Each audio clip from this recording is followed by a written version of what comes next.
رب تبارک و تعالیٰ نے کلام مجید میں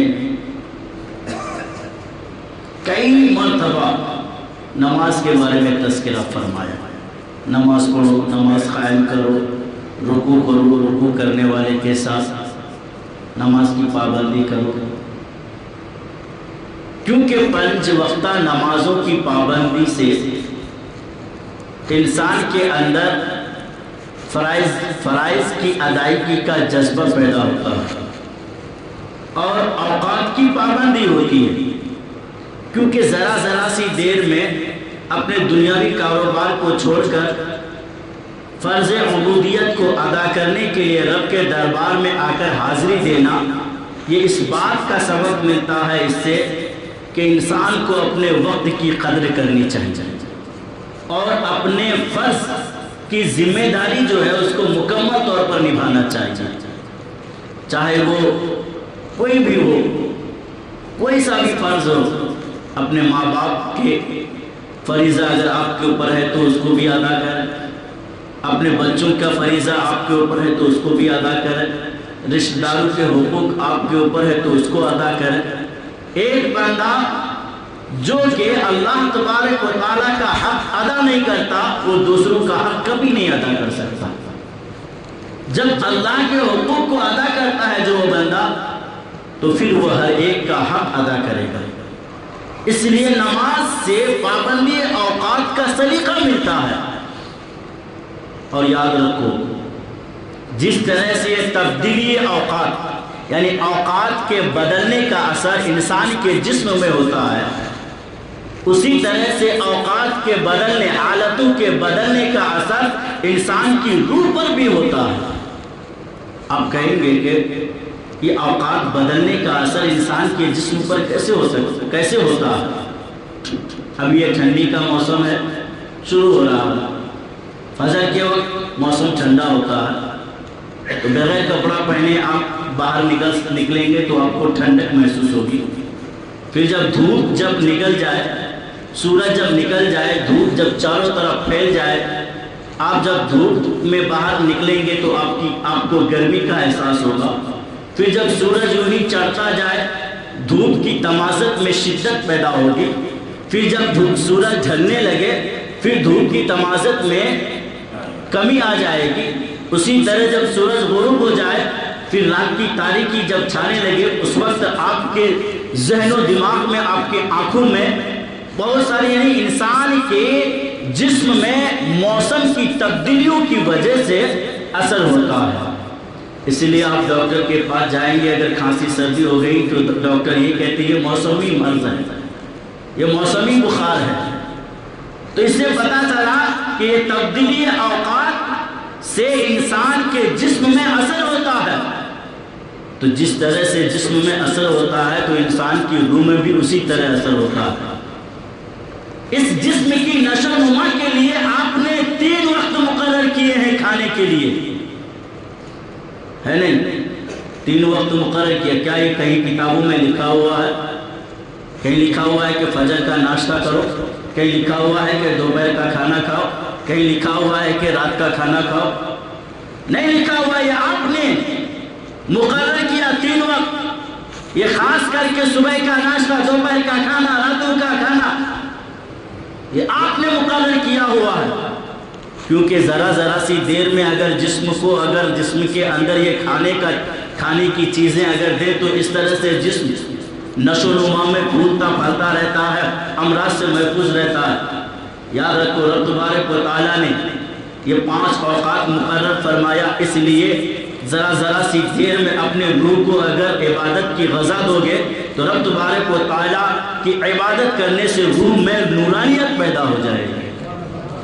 یہ جسم سے پیدا ہونے والی چیز، زمین سے پیدا ہونے والی چیز مٹی کے جسم میں اثر کرتی ہے. کیونکہ ہمارے جسم کو جو رب تبارک و تعالیٰ نے بنایا 4 عناصر سے، عناصر اربع کہتے ہیں جس کو، آگ، پانی، مٹی، ہواؤں کو گوندھ کر ہمارے جسم کو تیار کیا گیا. بولتے ہیں کہ یہ جسم مٹی کا. خلق الانسان من صلصال کالفخار، ہم نے انسان کو بجتی ہوئی مٹی سے پیدا کیا. تو اب میرا جسم مٹی کا یہ ساری چیزیں مٹی کی. تو اب اس جسم کی نشو و نما کے لیے زمین سے مٹی سے اگنے والی چیز چاہیے. عدسیہا و بصلیہا. اس لیے کہ بنی اسرائیل میں جب من اور سلوہ کا نزول ہوتا تھا جنت سے، کیونکہ رب تبارک و تعالیٰ چاہے تو اپنے بندوں کو کسی بھی طرح سے زندہ رکھے اگر چاہے، کیونکہ اس کی قدرت میں کسی چیز کی کمی نہیں ہے. اگر چاہے تو یوں ہی بھوک و پیاس رہے، رب تبارک و تعالیٰ پیٹ کو حکم دے کبھی بھوک لگنا مت، تو کبھی بھوک نہیں لگے گی. پھر بھی رب تبارک و تعالیٰ بنی اسرائیل کے من اور سلوہ کا آسمان سے جنتی کھانا نازل کرتا تھا اور وہ لوگ کھاتے تھے. لیکن جانتے ہیں نا کہ ایک کھانا جب انسان کو جسم میں روز روز وہی دیا جائے تو لوگ اکتا جاتے ہیں. روز روز سبزی کھائیں کہ چلو مٹن بھی کھا لیں، کبھی گوشت بھی کھا لیں، کبھی یہ بنا لیں، کبھی وہ بنا لیں. بنی اسرائیل کی عادت بھی یہی تھی. انہوں نے کہا موسیٰ علیہ السلام سے ایک کھانا ہمیں نہیں چاہیے، ہمیں زمین سے اگنے والی چیز چاہیے. بصلیہا و عدسیہا و فومیہا و قصائیہا وغیرہ. پیاز چاہیے، لہسن چاہیے، ادرک چاہیے، دال چاہیے وغیرہ. یہ ساری چیزیں جو زمین سے اگتی ہے. تو پتا چلا کہ یہ زمین سے اگنے والی چیز یہ ہمارے جسم کے لیے ہے. اگر آپ نہیں کھائیں گے تو آپ کا جسم کمزور ہو جائے گا، آپ نہیں پیئیں گے تو آپ کا جسم کمزور ہو جائے گا. بغیر کھائے پیے انسان زیادہ سے زیادہ 3 دن تک زندہ رہ سکتا ہے. مثال کے طور پر اگر کوئی انسان نہیں کھایا نہیں پیا 3 دن تک اس کی حالت رہ سکتی ہے، پھر وہ بستر پکڑ لے گا، یعنی ہفتہ دن کے اندر وہ قبر کی منزل تک پہنچ جائے گا. تو اگر ہم زمین سے اگنے والی چیز اگر نہ کھائیں تو جسم ہمارا کمزور ہو جائے. لیکن روح کا تعلق زمین سے نہیں ہے، روح کا تعلق مٹی سے نہیں ہے، روح کا تعلق ان چیزوں سے نہیں ہے. رب تبارک و تعالیٰ نے فرمایا یسألونک عن الروح، اے محبوب روح سے روح کے بارے میں پوچھتے ہیں آپ، روح کیا ہے؟ قل هو امر ربی، کہنا وہ میرے رب کا حکم ہے. گویا کہ روح نور ہے اور نور کے لیے نوری غذا چاہیے. جسم پیدا ہوا مٹی سے، بنایا گیا مٹی سے، تو مٹی سے اگنے والی غذا چاہیے. روح کو بنایا گیا ہے نور سے، اس لیے وہ نوری غذا چاہیے. آپ کہیں گے نور سے کیسے؟ تو آپ کو معلوم ہوگا، آپ لوگ بارہا سنتے آئے کہ حضرت آدم علیہ السلام کا پتلا جب تیار کر دیا گیا اور روح کو حکم ہوا قالب آدم میں داخل ہو جاؤ. جب روح داخل ہوئی تو گھبرا کر وہ واپس باہر آ گئی. مولا تو کس بات کی سزا دے رہا ہے؟ یہ کالی کوٹری میں ہمیں کیوں بھیج رہا ہے؟ رب تبارک و تعالیٰ نے اپنے حبیب کے نور کو آدم علیہ السلام کی پیشانی میں رکھا. جو ہی آدم علیہ السلام کی پیشانی میں اپنے نبی کے نور کو رکھنا ہی تھا، حضرت آدم علیہ السلام کا پورا جسم منور ہو گیا. اب دوبارہ حکم ہوا روح کو داخل ہو جا، تو روح خوشی بخوشی داخل ہو گئی. روح خوشی بخوشی داخل ہو گئی. اس سے پتا چلا کہ روح کی غذا نور ہے. اب ہمارے انسان کے حالات کا جائزہ لیں. جسم سے مٹی سے پیدا ہونے والی چیز یہ جسم کے لیے غذا ہے.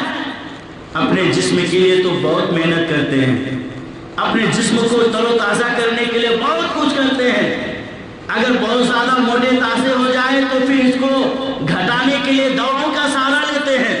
ورزش، پریکٹس اور جم وغیرہ جا کر اپنے جسم کو سیڈول بنانے کے لیے، اگر جسم میں بخار آ جائے تو ڈاکٹر کے پاس جاتے ہیں، کھانسی سردی لگ جائے تو دواؤں کا سہارا لیتے ہیں.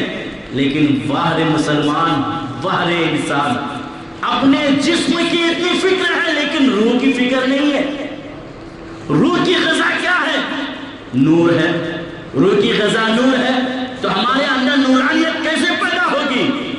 اللہ تبارک و تعالیٰ نے ہمیں جو بھیجا ہے اور روح کو بھی بنایا اور جسم کو بھی بنایا، تو جسم کی غذا تو ہم حاصل کرنے کے لیے مار کاٹ لڑائی سب کچھ کرتے ہیں، پیش آگے رہتے ہیں. کہیں دعوت ہو جائے تو سب سے پہلے پلیٹ لے کر کے ہم آگے رہتے ہیں کھانے کے لیے. لیکن روح کی جو غذا چاہیے وہ نور، اور نور جو ہوتا ہے وہ عبادتوں میں ہے. کیونکہ